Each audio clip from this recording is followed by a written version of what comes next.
Buon pomeriggio e buona domenica dal telegiornale di Tele4. In apertura ancora una volta la cronaca, ancora una violenta rissa tra stranieri nella zona di Largo Barriera, piazza Garibaldi. Un ragazzo marocchino di 24 anni è stato accoltellato ed è rimasto ferito gravemente al gluteo e al torace. È stato operato d'urgenza a Cattinara. Indagini da parte della polizia locale. Vediamo. Accoltellato durante l'ennesima rissa in piazza Garibaldi, un ragazzo di 24 anni di origine marocchina versa in gravi condizioni all'ospedale di Cattinara, ferito in 2 punti da una lama al gluteo e al torace. È stato trovato ieri sera verso le 7, sanguinante, accasciato su una sedia di un bar dai soccorritori giunti sul posto dopo la segnalazione di una maxi rissa tra almeno 20 persone, per lo più straniere, che però all'arrivo delle forze dell'ordine si erano già dileguate, lasciando solo il giovane ferito. Entrambe le lesioni sono profonde, in particolare quella al torace ha provocato anche un danno polmonare, anche se il ragazzo non è in pericolo di vita. Il giovane era in stato confusionale sia per lo shock dell'aggressione subita, sia per la probabile assunzione di sostanze. Sul posto, oltre ai sanitari del 118, che hanno subito portato il ferito al pronto soccorso, sono intervenuti gli agenti della questura e la polizia locale, che ha avviato le indagini per accertare l'esatta dinamica dei fatti, acquisendo testimonianze e analizzando le immagini delle telecamere presenti in zona, da tempo sotto osservazione da parte delle forze dell'ordine. La rissa sarebbe andata in scena in un'ampia area tra piazza Garibaldi, Largo Barriera, le vie Parini e Pascoli e avrebbe provocato anche il ferimento di altre persone. Le indagini procedono nel massimo riservo da parte dell'ufficio di polizia giudiziaria della locale, tra le ipotesi quella di una guerra in atto tra diversi gruppi dediti ad attività criminali in città. Una ragazza di 18 anni di Trieste è caduta ieri pomeriggio mentre stava sciando lungo la pista di Prampero nel comprensorio di Tarvisio ed è stata trasportata all'ospedale Santa Maria della Misericordia di Udine in codice giallo in condizioni serie. Sul posto sono intervenuti gli agenti della Polizia di Stato e i sanitari del 118. La ragazza, che indossava il casco come da normativa vigente, ha riportato però un trauma cranico con perdita di coscienza per alcuni minuti. Le sue condizioni, secondo quanto si è appreso, sono serie ma non sarebbe in pericolo di vita. Giovedì prossimo a Versa di Romans di Sonzo è attesa la protezione civile per fare il punto sul ripristino degli argini e delle abitazioni danneggiate dall'alluvione di metà novembre. Vediamo. A un mese e mezzo dall'alluvione dello scorso 17 novembre, i comuni isontini più colpiti lavorano per ripristinare una condizione di normalità.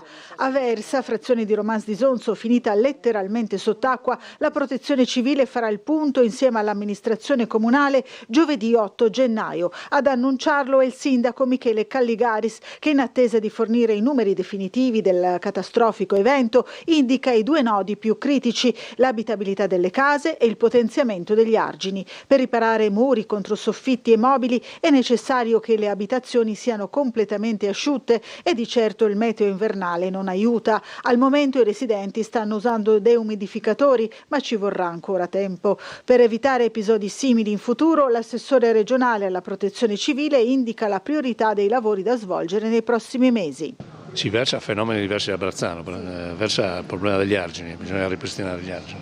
Spostandoci a Brazzano di Cormonso, dove una frana ha causato la morte di 2 persone, la completa messa in sicurezza richiederà almeno 2-3 mesi. Abbiamo calcolato che ci vogliono circa tra i 2 e i 3 mesi di lavori. Una volta che avremo completato quel lavoro sarà possibile anche modificare le condizioni di sicurezza e la possibilità, la mobilità e le attività delle persone. Poi stiamo andando avanti con tutta l'attività di anticipazione dei ristori e vareremo anche il programma degli interventi necessari a ripristinare il patrimonio pubblico, tutte le reti di protezione e sicurezza, gli argini e tutte le cose sulle quali stiamo già lavorando. Ci colleghiamo ora con la sala operativa della Polizia Locale per vedere qual è la situazione del traffico nella città di Trieste in questa domenica, con un po' di bora, ma una situazione sicuramente difficile, anzi lo chiediamo conferma all'ispettore capo Luisa Mastracchio. Buongiorno. Sì, buongiorno a lei e ai telespettatori. Guardi, mi allaccio a quello che lei stava dicendo, che nonostante il lavoro è in atto non sono giunte chiamate alla sala operativa o richieste di assistenza da parte dei vigili del fuoco, almeno per il momento.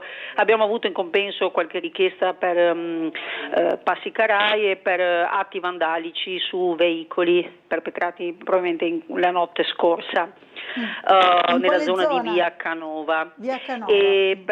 Sì, e indagini in corso dalla cura dei colleghi.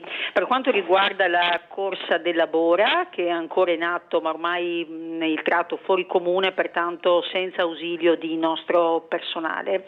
E per quanto riguarda il pomeriggio, segnalo che alle 14:30 è in programma presso il campo sportivo di Via Felluga 58 un incontro di calcio, valido per il campionato interregionale di Serie D, con la partecipazione però di abbastanza persone, circa 200-250 spettatori sono attesi con qualche possibile criticità.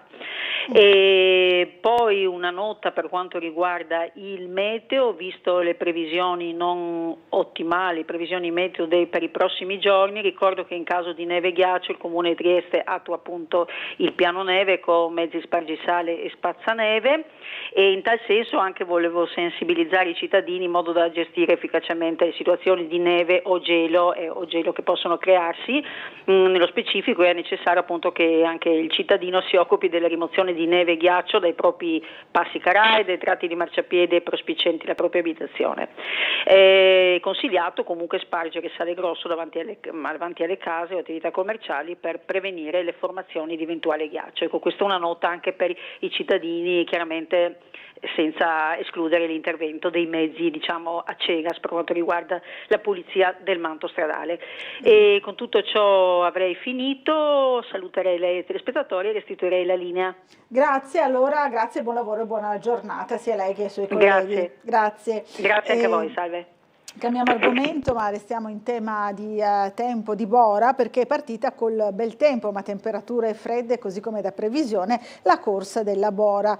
Sono 3.000 gli iscritti provenienti da oltre 40 paesi, 400 sono invece i volontari in forze per garantire la buona riuscita dell'evento.